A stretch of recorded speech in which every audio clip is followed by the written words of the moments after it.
Welcome back to another episode of Buster's Beat, the podcast hosted by me, Buster Pants, your toxic boyfriend's toxic boyfriend. And today we are doing a very, very special episode. So I brought back a very, very special guest. So for lucky number 13, coming back to Buster's Beat is none other than my brother-in-arms, Dick Kayin. Hey, Dick. Hey. Welcome back to the podcast, baby.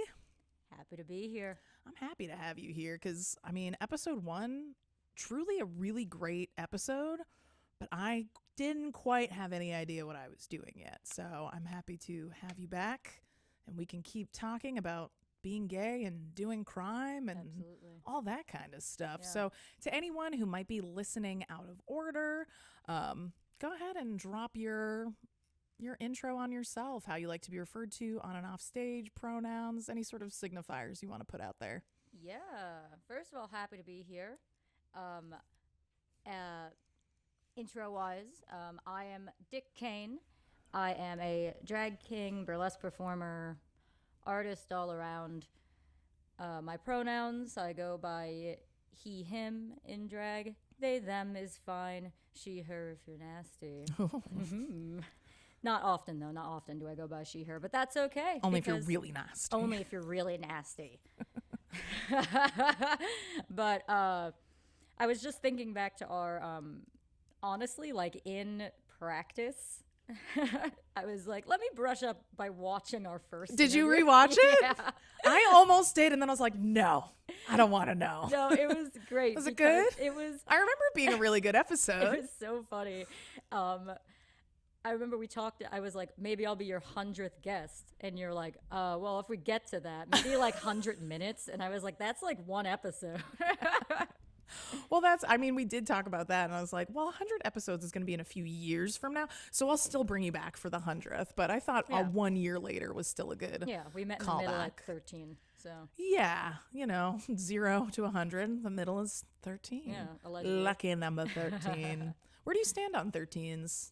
You like them? Don't like them? Lucky? Unlucky? The number itself, like Yeah. the whole, like the lore surrounding 13. Any of it?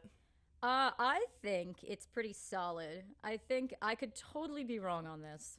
But I think that 13 was associated. So like there's like a whole history about it where it was like in so many different like mythologies why it's considered unlucky. It was like in Norse mythology, Loki was the 13th guest at the table. Oh. But then there also, again, could totally be wrong. Sorry, all my 13 stands. But I think it was We're going to get canceled over the number 13. Sure. It was like associated with another holiday that was specifically about celebrating feminism and women. Feminists. Which is, why they're like, it's unlucky now. We don't like Women. that. It's a women's number. So I'm a fan of 13. I love 13. Yeah. Have you ever gotten like a Friday the 13th flash tattoo? To the viewers at home, this butt cheek has the number 13 on it. Hey, I could can't guess show why. mine on here, but I have one. We can't show it? I'd have to take off my pants. Oh, okay. I was like, are we not Oh, doing no, you can show yours. We're You can not show showing yours. butts on here? Mine's like on my hip. Oh, yes. Yeah, but it's not spicy. It's just like a cat head. Yeah. You know? No, hey. Lucky number 13, baby. Yeah, no, we're a big 13 fan, which is why Lucky number 13 episode title, right? It's all, this is why we do it. We're a witchy bunch here, you know? Oh, yeah. We gotta keep it spooky for the fans at home. But yeah, I have my notes from the last episode. I didn't actually write out notes from this one because I went to go look at my original notes for the first episode because I was like, well, you better write stuff down so you know what you're talking about. But my notes for the first one are just sort of like, introduce yourself. How did you get into drag? Yeah. So I was like, I don't think you need to rewrite those notes. Yeah. Because we know those things now. Yeah. Anyone can go back and listen to the first one if they want the origin story. I almost wore my a Baphomet shirt today. Oh my gosh. Do you still have any of those? I know. I definitely didn't throw mine away because sentimental reasons. I was going to say, you didn't? I definitely didn't. throw away one of my 3 Baphomet shirts, but I have it. It's definitely somewhere. I have a problem with hoarding clothing. It's very hard for me. It's hard when you have like sentimental attachment to clothes that then you're like, I don't wear this. Why do I have it? And it's like, because that time you wore it. Yeah, I recently, speaking of Baphomet, as I shared with you, I had to clear out my Google photo drive. Yeah, you did share that with me. It was Buster and I go way back. We go way back. Way back. From the beginning days of doing what it is we do now, drag and Like burlesque. 2017. Yeah. And in my mind, right, because I think that COVID and lockdown kind of... It's 1 year. Yeah. 2020 to 2025 was just 1 year. Yeah. Yeah. So I look back and I'm like, 2017, man, I had no excuse, like such a short period of time ago, acting that way. But turns out it was almost 10 years ago. Yeah, we grow. We grow, we change. Our What hearts way and were men. you acting? The photos say it Oh. all. Buster and I used to do a Macho Man number together, which we will bring back. Maybe. Yeah. I don't know how I feel. So the Village People drama has gotten out of control. I forgot. Well, so it's so the guy who owns the rights to the Village People and like Yeah. the songs was like the original founder, who is a straight guy, but he built, this is all stuff I've put together online, I could be completely wrong, but I've like gone down this rabbit hole. Yeah. He built the Village People specifically to be like, this is gay pop, like this is going to appeal to that gonna demographic. profit We are from going to profit gay. Yeah. specifically from gay, and a lot of the members were gay, but they were straight members that were specifically gay for pay, but being like, yeah, the gays are gonna love to disco to this. So like over the years, I think he ended up stepping away, and then people have just been performing as the Village People. Yeah, members died. There was like... Yeah, there's been like turnover over the years. But like, yeah, when they were like, oh yeah, the Village People are going to be at the inauguration, I think it was just that guy putting together a brand new lineup of like straight people. Yeah. He So it's one of basically those like, owns them, yeah. so he could do whatever he wants. That's why I was And like... guess which one he is? The cop. Oh, shit. Surprise, surprise. That's why when he was trying to say, like, the Village People have never been gay, I was like... You're called the Village People. I'm like, that is not true. That is incorrect. You can't gaslight You have a me. leather daddy in the lineup. Yeah, but it made me question everything. I was like, wait, are those stereotypes made because of the Village People, or were they always gay stereotypes? I had to like do a lot of research, like re-educating myself. Well, I went down that rabbit hole once because there is the guy who wears like the Native American headdress, and I was Yes. like, is he Native American? He is. Or the original guy was who did it. I don't know if he still performs with them or any of that stuff, but I remember going down that rabbit hole of being like, is this just a white guy who stole this? Yeah, no, that's sorry, my phone went off. That I heard happens the to me. sound, and I was like, The telltale sign. no, that's why I'm like, and this is about face. Another redirection of fascism is to make you question that which you already know to be true by rewriting it in such a way where it's like, no, it was never this way. You have a mental illness, which is being gay, and that's why you thought. And that's why you don't remember. That's why you don't remember. Mentally ill gay person. So Oh, it's a dark timeline. yeah, Yeah. that's something that is really present now, especially with like, as I'm sure you've seen, queer media in general. I'm in queer media. Oh, Peabody TV. No, that's it is this taking things that we know to be true, like the Village People being gay, which sounds like, you know, water is wet statement, and we're rethinking it, or it's being redirected in such a way that is, no, it never was that way, and it never will be that way. No. So Scary. Actually, the water is wet. I dropped that metaphor on somebody recently because they were like, yeah, it was just really hard to like, it was something about recognizing their own privilege. And I was like, yeah, man, well, how do you tell if fish water is wet? And it just like blew his mind. I was like, yes, I am very smart. oh yeah, Very smart. Definitely didn't learn that in sociology or anything. didn't learn that by being alive for more than 10 years. Yeah, how do you tell if fish water is wet? You can't. You're familiar. I'm doing my show with Ivana Bendover. Oh, the Venus and Fury. Yes, Venus and Fury, which is a show about feminine rage, and it features only well, not only, excuse me, it is a cast comprised exclusively of AFAB performers and performers who identify as women, which means that we do have people in the cast who identify as male or non-binary, but they are AFAB, which I had to kind of explain. I was going to say, I laughed at that, and I don't mean to laugh at like non-binary people, No. obviously, but like the amount of like having to try to explain that to people, because I'm sure they saw like it's feminine rage and they were like, "Ugh, so you're only hiring women?" Yeah. Did you have to deal with some of that? No, in my mind I did. Okay. But because I think that it can get risky when you have any type of casting that is exclusionary. Don't I know? Yeah. So Don't I know it? yeah, especially when you are a person who does benefit from privilege, No. like myself. So I wanted to be very careful about it because I didn't want it to be like girls only, because it's Girls Club. no, it's not really about that. Girls And- rule, boys drool. yeah, none of that. Because we do have, something that was really cool to see was, especially with burlesque, and there's reasons for it, which I could get into in a little bit. I think that burlesque struggles quite a bit with having more diverse casts. Yeah. And I was kind of prepared because we had an open, submit thing to this. I was prepared to not have a large pool of diversity. Yeah.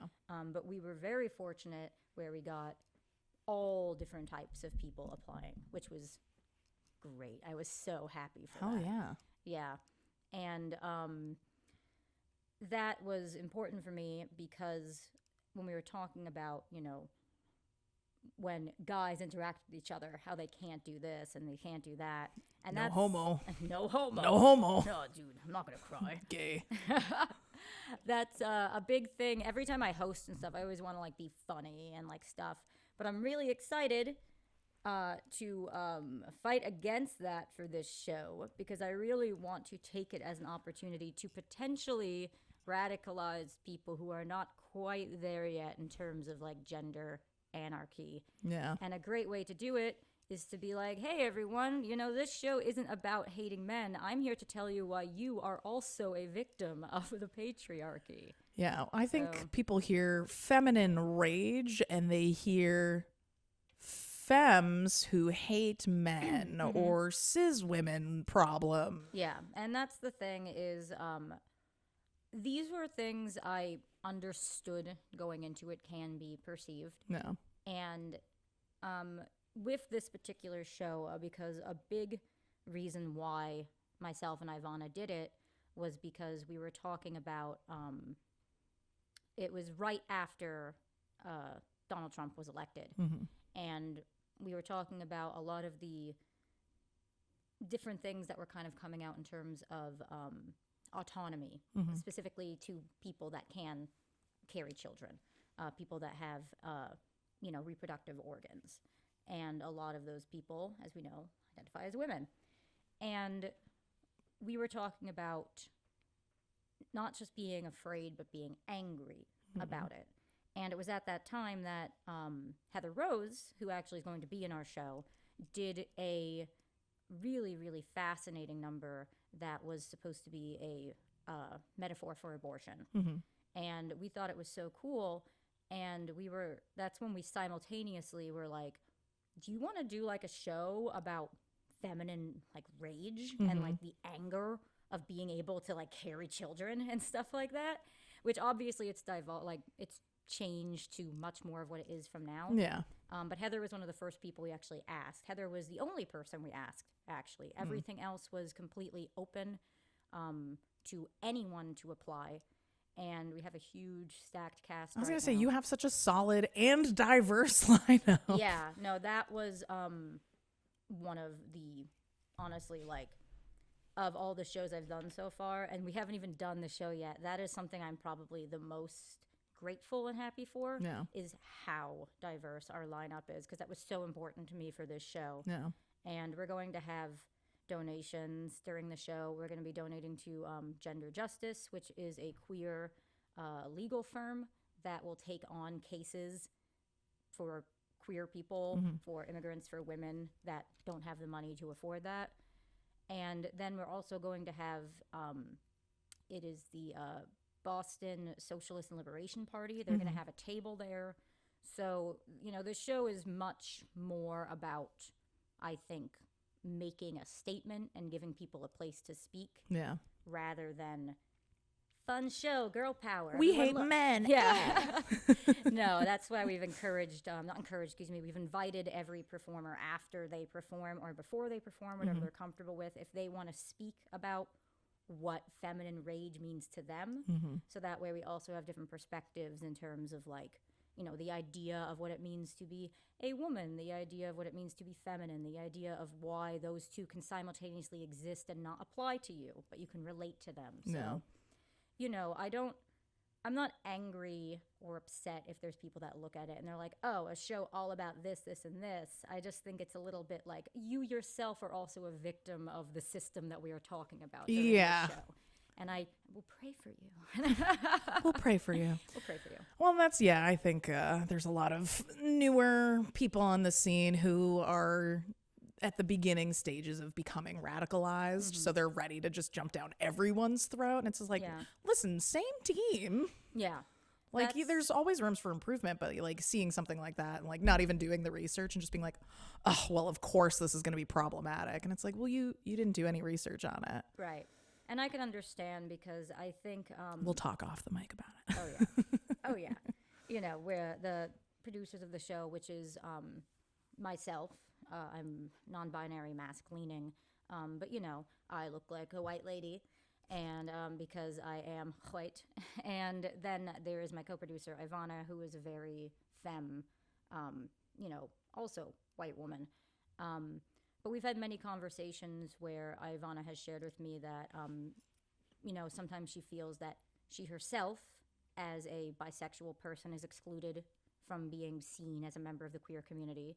And I also feel that burlesque as a whole is something that is also excluded from being part of the queer community. And I think it's because a lot of the times the outside viewer looking in this is something to placate and to satiate the male gaze. Yeah, that's what I was gonna say. That's because the straight men are like, ooh, burlesque. It's like going to a strip club without going to a strip club. And it is. I'm like, if you are a straight man and you're going to a burlesque show hoping to take home one of the performers, I'm like, buddy, God. I don't know how to tell you this. They are all gay. They're all gay. Or the few that aren't, like their boyfriends are there carrying their stuff, taking the photos, driving them to and from. An overwhelming amount of burlesque performers have some of the most supportive, the most dedicated partners. Stand straight men as their partners. It is amazing. I like it's. There's also that trend with like really, really hot people on like OnlyFans, and people try to shoot their shot. And it's like, who do you think is taking the photos? Like usually their boyfriend. Yeah. Usually they're very supportive, like golden retriever boyfriend. Yeah. And it's you know, that whole thing is why it's like, this is why we have the rage. This is why we have the rage. And I would love to use it more as a opportunity for education and redirection rather than this show is about fuck you. Like maybe it can be both. It can be both. I'm not here to attack anyone. Las dos? I think that's a problem with you know, especially right now more than ever with the inner workings of the queer community. I'm like, let's stop focusing on continually dividing ourselves more and more and more. Let's just agree like, oh, cool, queer representation. I love it. We need that, please. Like, well, people don't realize like nitpicking those things like in secret corners instead of being like, oh, I'm gonna do the research and try to make sure we're all on the same team and educate and be responsible. It's just a lot of knee-jerk reactions to be like, well, you're not as gay as I am, or you're not as much of a feminist as I am, and you're not as involved as I am, and all that stuff. And it's like, but we're all it's same team, same cause. We're all contributing in different ways. Yeah. And I think that I understand and I relate in many ways to the idea of not doing free labor, not doing free emotional labor, research labor, but I'm like, you know, within our own community, if we have the time and the space to do so, why not? Yeah. Why not take the time to be like, hey, bud, actually, like, I think sometimes it can be just another way to push away communication and unification when somebody might be saying something that is ignorant or misinformed, or they ask us for help and we're like, well, I'm not doing that. And it's like, I mean, dude, like, what is the point of having a community if you can't rely on it? So. Yeah, now more than ever, I'm like, people, we really need to be doubling down on our community bonds right now, okay? Like, let's not be infighting. This isn't the time. That was, I actually watched a documentary yesterday on Lady Bunny. Do I know Lady Bunny? Lady Bunny? Lady Bunny was RuPaul's, like, best friend. No, I was thinking Bad Bunny, and I was like, what? Yeah. Forget Lady Bunny. Let's talk about Bad Bunny. I was like, uh-oh.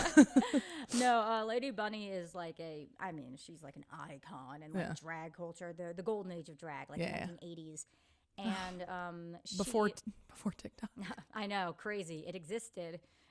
She there's been, especially with the, I guess I'll say the modern queer culture, which is as some people have referred to us as elder queers. It's let's say we're the oldest people in modern queer culture. So she has been kind of reviewed in modern queer culture as being too offensive. Oh my God. And too XYZ. And I think two things can be true. Yeah. Because I'm not a cancel culture person. Canceling doesn't mean anything, really. Yeah. Everyone who's been canceled is doing just fine for the most part. We're fine. And I think the biggest thing with Lady Bunny is that she is on our side and her legacy should be very clear. But something that she made a point to say, which resonated with me a lot, is that she feels that the current day queer community, she's like, there's always been non-binary people, there's always been trans people, and she's like, but back in the day we didn't really feel the need to put ourselves into smaller groups and to kind of you were what you were. And she's like, I feel like there's too much discourse and too much separation happening in the queer community in the modern day. And, I think that there are aspects of that I do agree with. I think that sometimes we are a bit too focused maybe on the importance of separating ourselves and re-identifying ourselves, that sometimes it takes away from like the bigger picture. Yeah. Which is kind of important, I think, right now in terms of like unification. Like, you're queer, I'm queer. Good, let's go. Like, yeah. So, but something that's like a tool. No, I definitely get that, because like there is the power of having like a more expanded vocabulary, and there've always been non-binary people. Like, I've been non-binary my whole life, but I didn't have the word for it. Correct. Until the last 10 years. Yeah. Maybe even the last 5, really, until I like fully understood and identified with it. But like that doesn't take away from the fact that I was non-binary the whole time, but it did make it now easier to communicate with the queer community at large. Yeah. And I think people get so bogged down in the semantics of labels that like that's what's causing the division of like the bisexual pansexual debate and being like gender fluid versus non-binary versus bigender versus, and it's like, it's good to have these terms, but like, let's not use it to divide into smaller groups. It just means there's more of us we can include. Yeah. Yeah. I think that's double-edged sword, I guess. Yeah. And it was Tara Dickoff, who, love her. Great name. She makes great reels and stuff like that. And she made a fabulous, very quick reel. And she's made a few where she says this, where she was like, if your LGBTQ space doesn't include women, then I'm not interested. Yeah. Which is true, because I think that's another big part of it. There is I think a need for sapphic spaces, especially considering, what femme and women deal with. It is important for them to have spaces where they are able to commiserate with other specifically queer women. Yeah. And same why there's the importance of having BIPOC only queer spaces. I just think it is, stuff like that isn't what I'm talking about. No, It's no, more no, about, no. like, the idea of like, I think the need to be seen as maybe a certain type of identifier before being seen as queer, or Yeah. before, if that makes any sense to the viewers at home. Meh, that's on them for listening at this point. Yeah, I mean, like when people ask, I just always like identify as queer because I think that's all it really needs to be. And then when I have those one-on-one conversations, it's like, okay, well, this is how I relate to my gender and society and all that. Yeah. But like first things first, like I'm just gonna say I'm queer because like we're all community. Yeah. But to be like, oh, hi, nice to meet you. I'm a non-binary bisexual. Yeah. What are you? I'm I'm Dick. Though that might also be different for me because, like, I mean, if you've ever experienced the non-binary bisexual experience of being like, oh, like you're not gay enough. Yeah. It's not. I mean, male not or these female days, enough, but not or like gay when you were enough. saying Ivana earlier as like a bisexual woman feeling excluded from the conversation. And like, that's a very real thing. I have a very good friend of mine who, started their drag journey this year and she's married to a man, but has identified as bisexual her entire life. Yeah. And I've known her for the last 20 years. So there's nothing new or fake about it, but she's so worried about like, people aren't going to accept me because Yeah. like I'm an AFAB bisexual drag queen. And I'm like, oh, honey bunny, no one fucking cares anymore. Yeah. And like the people who do care shouldn't be coming to drag shows. Yeah. And No, she's seriously. fabulous and she's doing a great job and I love her very much. Oh, fantastic. Yeah, I'm going to have her on the pod Oh. someday. That was. She has she's a 9 to 5. It's hard. Oh, good. I had someone recently who was like, oh, you've had a lot of drag people on the podcast lately. I'm like, first of all, who do you think is free weekdays in the Exactly. afternoon when I can record? It's also. And it's also, how do you think I meet people? That's drag kings especially. I find they're not just drag kings, they also do like a ton of other So stuff. much stuff. Well, that's anyone I have had on the show specifically who does drag. I feel like that's the least of what we talk about. Like I had Darren to Shine on who was in full drag because they'd just come from a gig, but like we talked about their Darren. ghost hunting and like their costume design and all Yeah. that stuff. And I had Ken Baby on. We talked about drag for 2 seconds because they do shit tons of music. They work in film Yeah. and people like see, oh, drag people, you're just going to talk about drag. And I'm just like, Yeah. we almost, other than being like, I do drag and here's how it started. For the Yeah. most part, it's just like, we're multi-dimensional people. Yeah, no, exactly. Or like Miss Michael who paints and does Photographs. music and like so many varied interests. It's, Yeah. Oh, you had a lot of drag people on there. Yeah, I know. Thank you. Yeah, it's crazy. Lucky me. Yeah. Lucky you for listening. Yeah, I like to have people who are interesting on my show. Sorry. Sorry. No, that's drag wise, it's back to the elder queer debate. I think that so Also, would you like any craisins? I was sharing Oh. craisins with my last guest. So. raisins. Well, it's a nice soft snack so it doesn't chew too loud. Oh, thank God. I've also decided I want to start bringing like toys to play. So, So smart. my last guest had like a harmonica. What? Yeah. I have. I was like, oh, I should bring more stuff because I have this huge table. I should put things on it. And they were like, well, I have this squeezy bear and a harmonica. And I was like, put them on the table. I'll get the craisins. Honestly, as long as you have things that don't make sound, because knowing me, if I saw like a toy, Right, I'd we be can- like, Sorry, everyone. oh, it was back to being like old gay. It's Yes, elder queers and our craisins. it keeps you regular. It's good for the urinary tract, too. The UTIs away. That was Pee after sex, everyone. yeah, dude, or find out the hard way. Best advice you're ever going to get. Seltzer and craisins. Yeah. To us. To us, Who would have thought? we made it. We made elder queers, I know. I keep getting off track. No, it's fine because we're just No notes today. no notes. No notes. None needed. These are the last episode. Oh, I started writing. It just says 13 to Kayin. That's all you need to know. But it wasn't on the gay agenda paper, so it didn't feel right. Hey. No.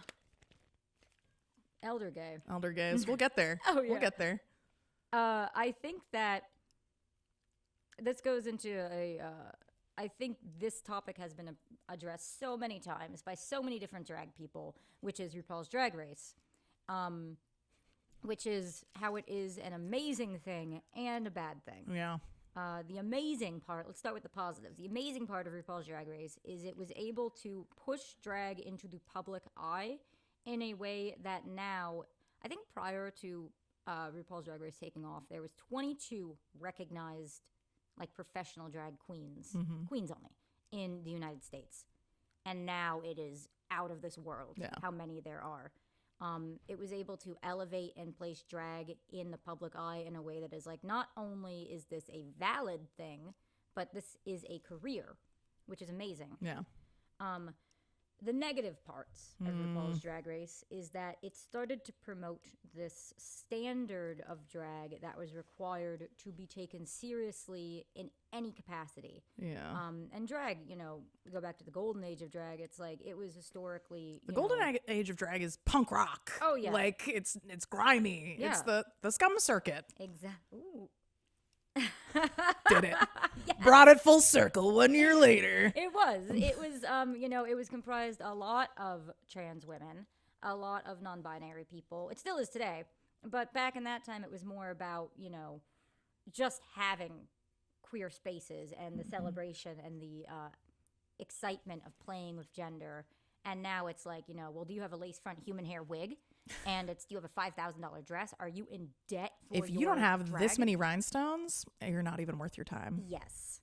And I think that another big part of it was drag always really attracted kind of like the theatrical crowd of the gay community. You know, a lot of it started in New York. So theater kids? Yeah. In drag? Theater kids in drag. Weird. You know, all actors, professional actors, people trying to make a living as an actor, living near Broadway, things like that. And I think some of the more newer generations of, not everybody obviously, but some newer queens, kings to a lesser extent because kings are still not really recognized.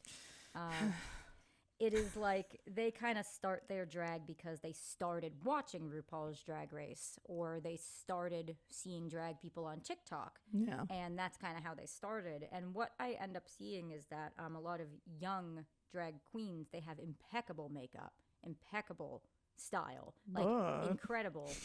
Yeah, but a lot of them have never actually performed. Yeah, live. been on a stage in front of a live audience. Yeah, which was a big thing with that's the hard part. Yeah, it was. I think it was Sugar and Spice, who were the twins that were on RuPaul's Drag Race. Oh yeah, they got onto the show never performing live before. Yeah, and I was like, you know, things are kind of changing because we're shifting into such the made for TV generation and the made for TikTok generation, which is its own valid art form. But yeah, you go and see these people live, and it's just kind of like, oh, okay, like you look great. Yeah. And it does kind of create, I think RuPaul's Drag Race has kind of created this standard for drag that is, you know, it is impressive. Don't get me wrong. I'm not taking away what these Oh, girls no. can Yeah. do. They all are like, they put that work in. Oh, yeah. And they can dance. Incredible. Yeah. But it does kind of mesh together after a little bit. And it's kind of not to say it doesn't happen with kings either. I think sometimes there's trends with kings I see, and you have like, you know, cowboys, clowns, like everyone's just kind of mixed together. Spooky little guys. Spooky, slutty man. And it's like, not me. Yeah, we're not. We got our niche. These aren't bad things. No. It's just, you kind of see, I think that there's pockets that everyone kind of falls into. With the kings, I see specifically. With the queens, I see a lot of kind of, high fashion, expensive, which is great, but I will never be that. Right. And I was thinking the other day when I was going through my old photos. Ugh. These again. I was looking at pictures of when I was performing when I was 23, and I'm 29 now. And I looked at myself when I was 23 performing and what my costumes looked like, what my makeup looked like.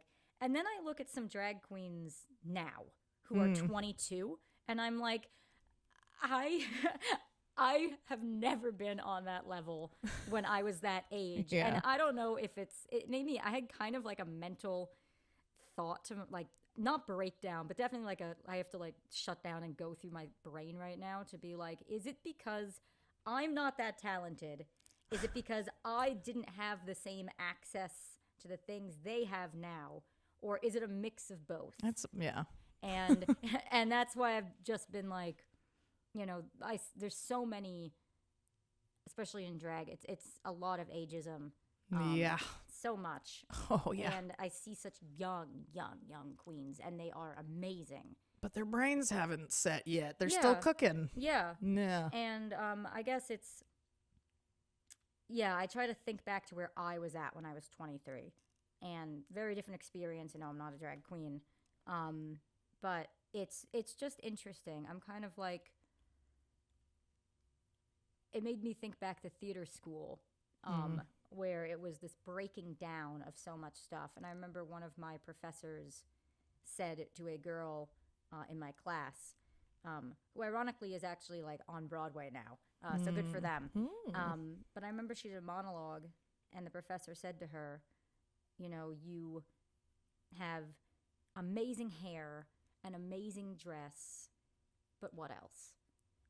And obviously she was wrong because she's on Broadway. Well. But, I mean, those are kind of the criticisms that you're going to run into, I think, especially in drag. Yeah. Maybe not as much anymore, though, because now it's like you have an amazing hair, amazing dress, amazing makeup. You're on RuPaul's Drag Race. Yeah. Yeah, it is hard because you don't want to take away from, like, all the effort that is going into, you know, the money and the time and the artistry. But like when I'm watching people perform live and they're doing TikTok drag live kind of thing where I'm just like, I can tell you actually didn't even listen to this whole song before you got on stage. Yeah. And it's like you didn't even practice once because you've done the 30-second version of it for the internet. But what happens when you do an uncut, unmixed version of a 5-minute song and you run out of stuff to do after 2 minutes? Yeah. I see a lot of that happening these days. I mean, not tons of it, but like a lot of the newer performers come out and they're like, oh, well, I just have to look really good. And then they get on stage and you just watch like the horror creeping in where they're like, oh, I have to actually know the song. Yeah. I'm like, yeah, a little bit. That's, you know, it's so interesting how a art form like drag, you know, because it's kind of similar to music in a lot of ways, where it's like there are so many things that maybe I personally don't like, but that's what people are actually looking for when they go to a drag show. You know, as a drag king, I've always thought that there was so much power behind the expression of the face. And when I first started doing drag, I still wear glasses like these a lot, but I started performing less with them on because I found my face was much more emotive with the glasses off. Yeah. Well, I switched. I used to wear like dark glasses all the time. Yeah. I'm like, you just spent 30 minutes doing your eyeshadow and you wore glasses that covered them. So I still usually wear them a lot, but like they're clear enough that you can see my makeup. Yeah. And that's kind of another thing that, you know, trial and error. I was like, oh, you know, I think my strength in drag is the expressions I can make. But then it's also, you know, again, you see it much more with the queens. You know, a lot of the stuff I'm going to say about drag is more about, unless I specify drag kings, it's about drag queens. Because again, drag kings don't really exist to the general audience. I think the perfection aspect that kind of comes with a lot of drag, you know, it also is included in that plastic surgery. Like Botox. You can't really move your face too much with Botox. So the expression of the face isn't really as important. It's more about, you know, how... It's like the type of drag queen that is the RuPaul standard, the glamazon. Yeah. You know, are you gorgeous? Are you pretty? Are you a pageant girl? Yeah. And again, there is nothing wrong with that drag. Those girls work really, really hard and they make money. Yeah. I think it's just, I guess it goes back to that Scum circuit thing. I think it's always been, I prefer getting dirty. I prefer getting dirty. Yeah, I can respect that art. I am not made for TV. I'll tell you that right now. No, that was and this part might. I'll try and talk. I didn't sign an NDA or anything. So I don't think it. I don't think that it really It's about to get spicy. applies. Okay. But I mean, we could always cut this We out. can't. if It's I have not to. live. So I applied for a show, Oh. which is a I know which show you refer. maybe not. Oh, no? Yeah, maybe not. Not the more recent one? No. Okay, never mind. Yeah, no, that Never mind. I- Keep going. yeah. Keep going. I applied for a show, which is a internet show. Okay. So not a Not that show. TV network. Never mind. And the last winner of the show was a drag king. Great. And I was like, okay, I like that, which is how I found out because I started following this drag king. He announced he won this show. I looked more into the show. It's like a YouTube thing, and it is a competition-based show. And I was like interested because I really love editing, and I love the digital drag era. And you're really good at it. Yeah, Yeah. it's so much fun. Yeah. And I didn't really get an opportunity to do it as much as I would have liked to. So at first I applied because I was like, I think this would be a really great opportunity. There is a cash prize for the winner. But after I applied and everything, I started thinking a little bit, and I was like, this is a huge responsibility. Every 2 weeks, new look, new challenge, filming. Not just filming, but I remember one of the rules they said was, not rules, but one of the application things is in your application video, we want you to comment and read the some of the looks from other seasons. Okay. Yeah, they want to see if I can be like, like Spicy, cunty. yeah. like, and I can, don't get me wrong, but I was like, I remember your roast. oh, I had to think, and I was like, do I want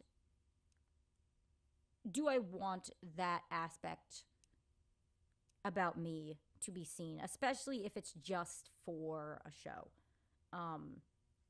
Because, I wouldn't really talk negatively or read somebody publicly ever. Yeah. Yeah. Like it's not part of your vibe, really. It's not part of my vibe, and I just think it's... I do it by accident sometimes. I think it's not very nice. I wouldn't want it to get back to someone and sound awful. No. So that's not the reason why I've been on the fence about it. It's been more about time. I just, these are things about like, when you do television, even if it's like just internet television. I didn't come here to make friends. Yeah, they really... We all grew up on that generation of reality TV. Yeah. And I was asked back. I made it to the second round, but I've been debating just respectably not going forward. Yeah. Just because it is an incredible amount of time and effort into something that I ultimately can't really control how I am perceived by the audience because of editing and stuff like that. And I understand why people are okay giving those things up for the sake of X, Y, and Z. Yeah. But I don't know if I'm ready for that quite yet. Yeah. Especially when I have a much bigger in real life thing happening right now. Yeah, I did not thrive during the internet like pandemic drag. Like I took that time to like hunker down and like work on my own craft because like I did a few and I'm just like, I'm better live. Like I need to see the audience reacting to what I'm doing to go forward. And whether or not they like it, I just need to know like how it's being perceived in the moment. Yeah. I don't like doing it online. However, there is somebody in this area who I will not name, but you'll find out, who also made it to the second round. And I've been considering, rather than myself competing in it, just helping them. Because Friend of ours? yes, I'd say so. Okay. Yeah. All right. I'll tell you after this. All right. Oh my God, who? Well. And I found out they were in it, and I feel like in helping them Yeah. instead, I can also just see how the competition goes, how it affects them. Get the ins and outs. Yeah, get the ins and outs, and also find out if it's assist. actually worth the time. Because Yeah. sometimes someone will say like, oh, and the grand prize is X amount of dollars. And it's like, well, if you're committing to these many hours of work over this period of time, like, okay, maybe you win $500. But if you break it down, it's like you were only making $10 an hour for 2 weeks. Yeah. I would not handle being famous well. Yeah. I would be very bad at being famous. I would be one of those people you hear. I'd be like Eminem, where it's just like Eminem threw his Slurpee on someone. And I'd be like, yeah, I would get it. I'm just trying to enjoy my Slurpee. Yeah. I've never had a Slurpee. I don't know if he's thrown. I'm sorry, Eminem. I don't know if you've thrown a Slurpee. Eminem, please don't cancel us. Please. Oh. Yeah, I To be canceled by Eminem. No. What a legacy. No. I really would, as a drag king, I would really, really like it if there were no drag kings on RuPaul's Drag Race. I do not think that a commercialization of drag kings is good for drag king culture. Oh, no, not at all. No, I don't want drag kings on RuPaul's Drag Race specific, but I'm just like, it's such a, yeah, I don't know. I'll have to see it. But yeah, I don't want to put myself out there to be on something where it's like, I don't know what it's going to look like, how it's going to be represented. Is it a competition or is it a profile piece? Is it? I think the reason why I have I'm like, is it just going to be like a really watered down version of Drag Race? Yeah, that's the thing. Is it's also with Drag Race, there's a lot of legal things that go with it that you cannot copy the formula of Drag Race. Yeah, because it's a legal thing. That's why you have, like, I guess the second most popular one would be Dragula. Yeah, they have a different layout. They have a different format, which is part of how they're able to do stuff. And you'll also see it's why they don't really talk about one another. So it has to be very separate. It's either World of Wonder owns you or they don't. And yeah. And I think that I think for me, with RuPaul's Drag Race, a big journey they had to go through was basically this understanding that when it comes to being a drag queen, trying to look as much like a cis woman as possible is not and never has been the standard for what it means to be a drag queen. And it took many seasons for RuPaul, after making transphobic comments, to come around and be like, that is not, we don't have to see drag and drag queens as being like, well, do they look like real women?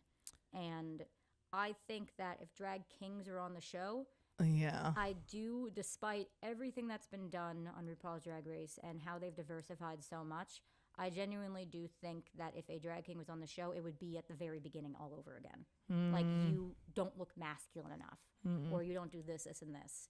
And see, I'm afraid it would be almost the opposite, where it's just like only the most like glamorous and feminine kings are the ones who get uplifted, because you do see that a lot in like drag queen, just like not local in Salem, but like local level shows where it's like, oh, well, we hired this one token drag king, and it's just like the most like effeminate, and like, not that there's anything wrong with that, but it's always like just this one kind that's as close to being a drag queen as you possibly can, but still identifying as a king. And you're like, okay, yeah, very diverse. Yeah, I don't know, because I feel like if they were going to have someone who they identify as a drag king, rather, because now you're seeing under RuPaul's Drag Race, making the bold assumption you don't watch the show as of the last 3 years. Me? Which is fine. What? That's how many 25 seasons? I think I've seen 3 episodes. Yeah. And I have the internet. I've seen enough. Yeah. A big change that's happened is, other than having like, with Gottmik, they've had like trans men who are drag queens on the show. They've had non-binary, trans women. Don't they usually do a challenge of like, do your best king look? No. Or haven't they done that? They've Have done it people in the done past. that? Okay. And I'm just like, but no kings. Yeah. Just no, like, they don't even mention how kings. funny it would be. They if don't you looked mention like kings. a man. They're just like, make yourself look like a man. It's never like, do your best drag king look. But Ugh. no, it's look like a man. And they've diversified in that way, but I think if they were going to, and what has happened in the last couple of years is you are seeing that these drag queens are doing more masculine looks, but it is kind of like what you described as this incredibly effeminate masculine. Yeah. So I do think that if they were going to put a drag king on the show, I always want it to be me, and I'll bring my one pair of pants and have everyone hate me. yeah. No, I think if they're going to have a drag king They're doing on the show, untucked, and they're like, Buster Pants, you wear the same dirty pair of jeans every day. And I'm going to go, yeah, and they still hired me. hell yeah. Hell yeah, brother.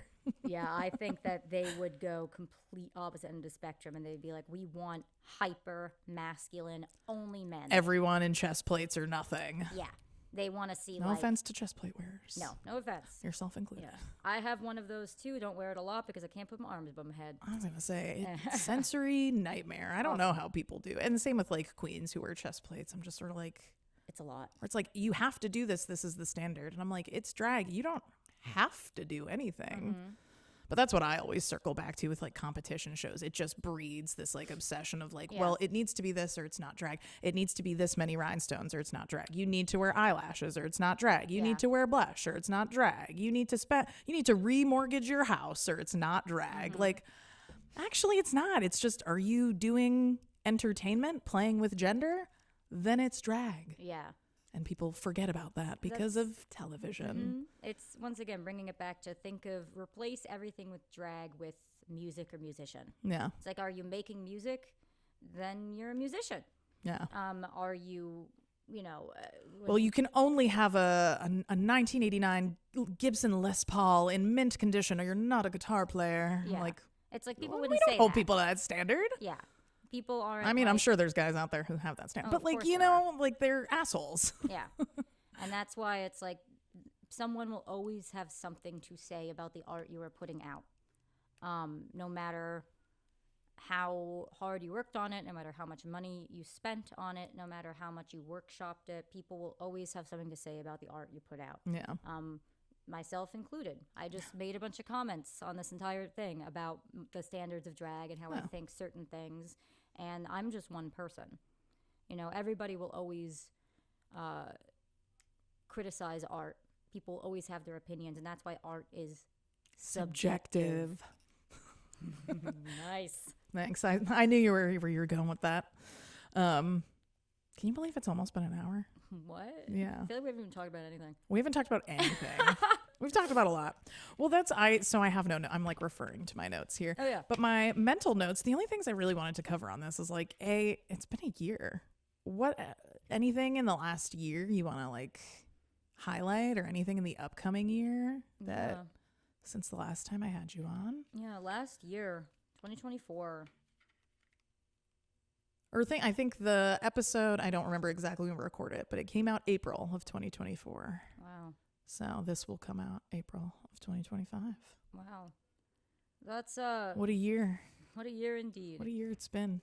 It's I think that every year, unbeknownst to me, suddenly the performances that I do and what I pursue in my art kind of gets decided for me rather than the other way around. Okay. And I think last year, what got decided for me was a stasis point for art. I was like, what can I see as my, not so much safety net, but I guess what is my Center? Yeah. What is it as a performer I am doing most frequently and most reliably? I am a performer. I do a lot of new stuff all the time. Yeah. And I tried last year a bit more to focus on what are standards of my identity as a performer. What would I be known for? What is something that maybe I can do a couple times around? And I think last year for me was more about getting more comfortable in that. Yeah.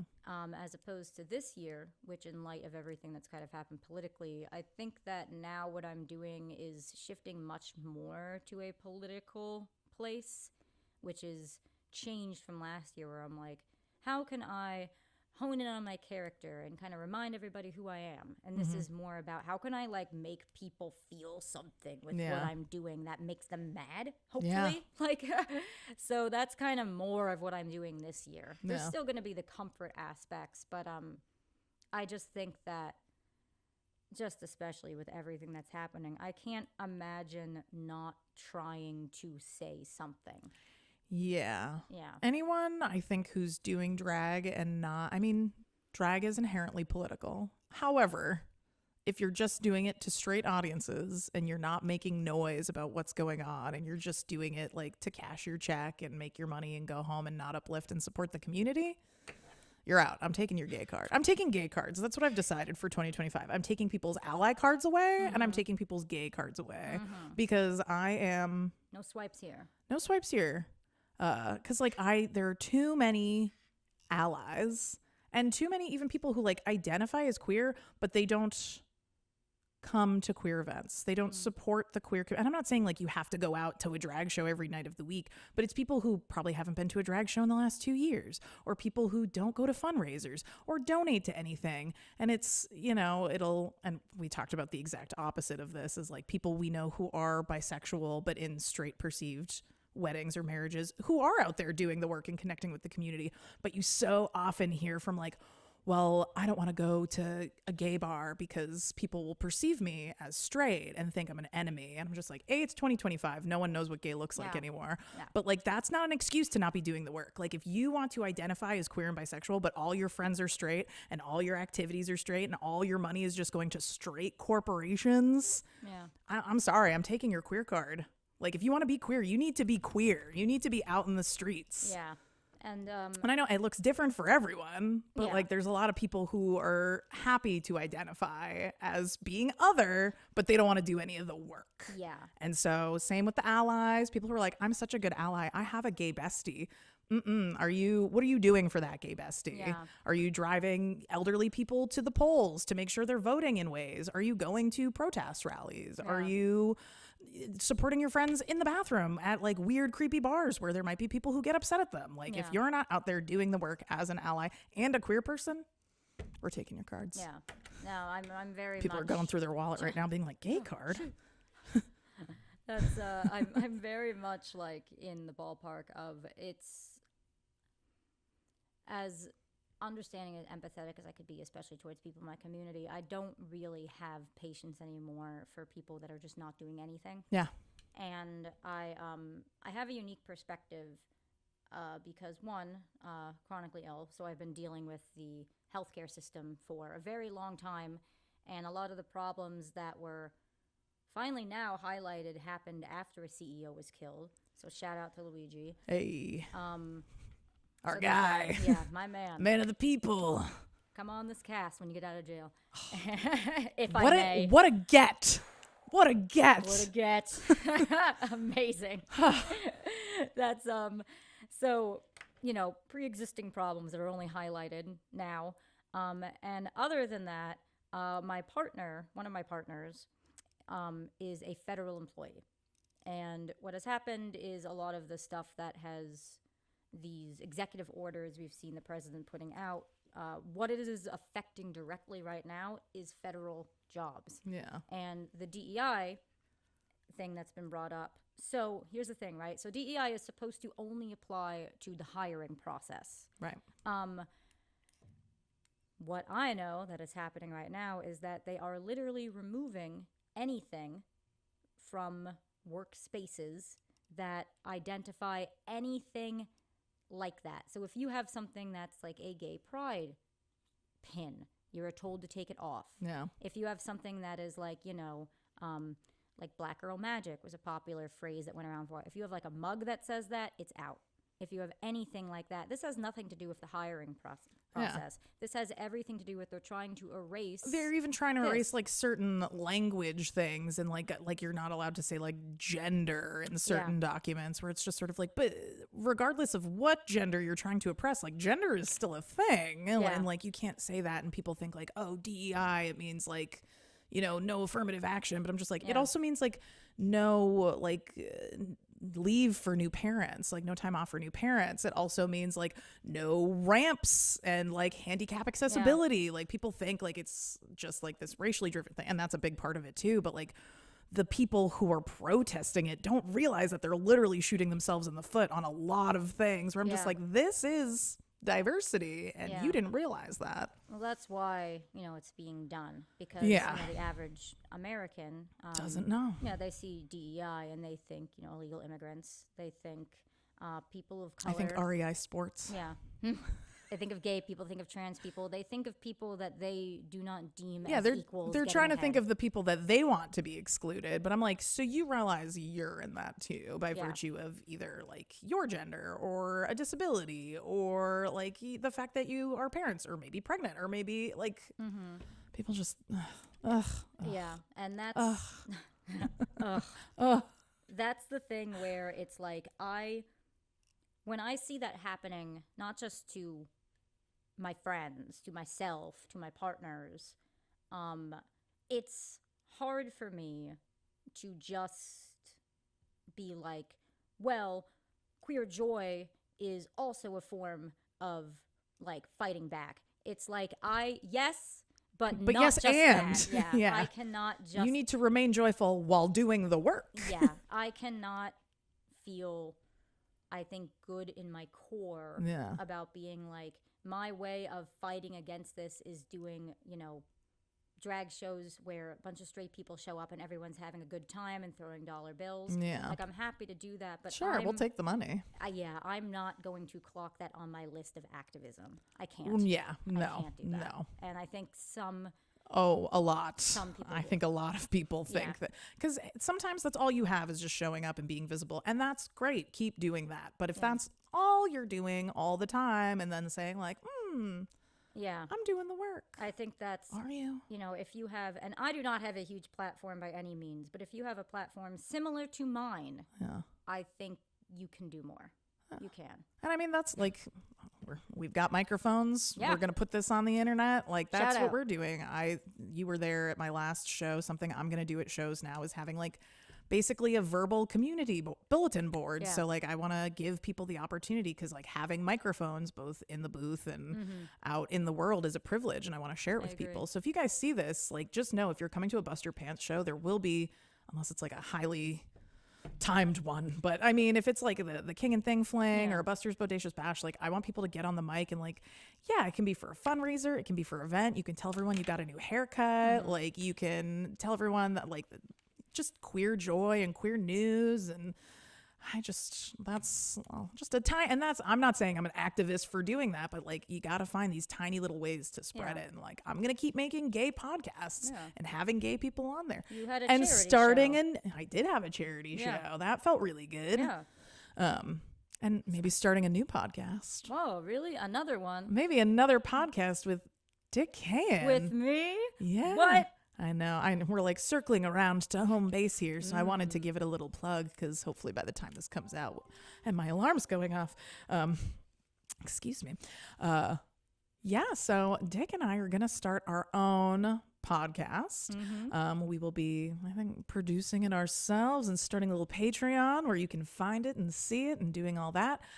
Nothing's official yet, so I don't want to drop the name or anything. No, we don't want someone to steal We it. don't want anyone to steal it, all right? It's a good name. But I mean, if you want more queer media in your life, of course, keep watching this. Watch the other things that are coming out of Peabody TV too, like Yas Talk and Bossy Boots' show, and Gay Agenda just started the queer adulting podcast here too. Like, there's so much queer media for you to consume.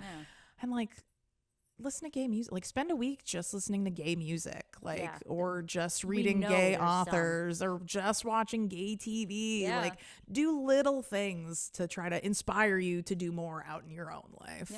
And then maybe you'll get some more ideas on how to be a better activist. Maybe come to more shows and give us your money, and we'll give it to other people who need it more.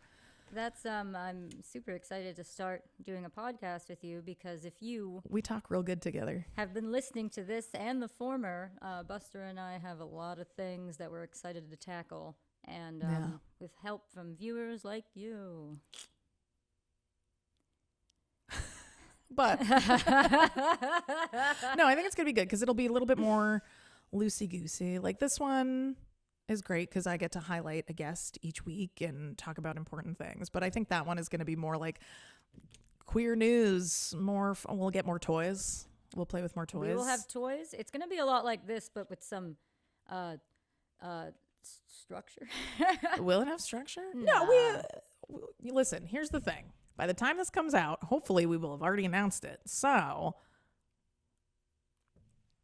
this is where we fill in the name of the title. Oh, yeah. So you can make sure to watch And it'll be great. And good. then, yeah, we're going to start a Patreon because there's going to be all sorts of like behind the scenes stuff that maybe we can't air, or other little spicy tutorials or how to's, because we've got a lot of very niche interests between the two of us. Hot So tea takes. we need some passive income. Yes. Yeah. For some reason, I thought you were going to say we need some custom mugs. And I was like, yeah. We're going to have custom mugs. I Passive thought about, income, yes. well, I put merch online for Buster and Buster's Beat and all that stuff. So we could. And you did that on Threadless too. Yes. We both have Threadless accounts where you can buy Dick Kayin and Buster Pants merch. We So both have awesome we should merch. each get a mug of our own thing. We and must. that's what we'll drink out of. Yeah. All right. Good idea. Yeah. Good talk. Good talk. Well, yeah, 1 year later, thanks for coming back. Of course. It's always just so easy. It's so easy. easy talking with you. We just talk. Yeah, It's we great. just talk. We just talk it up. And for those of you out there listening, thank you once again for listening. This has been a year plus of podcasting, and the fact that there are people that are still out there listening to it and telling me that they're having a good time, and sometimes asking to even be on it, which we'll talk about that later. Yeah, it's amazing. So thank you for a whole year of podcasting. Maybe you just listened to all the episodes in one day, and I appreciate you anyway. And yeah, stay gay, take care of each other, bust pants, break hearts, smash the patriarchy, do crime, wash your hands, and we'll see you next time. Bye now. Bye.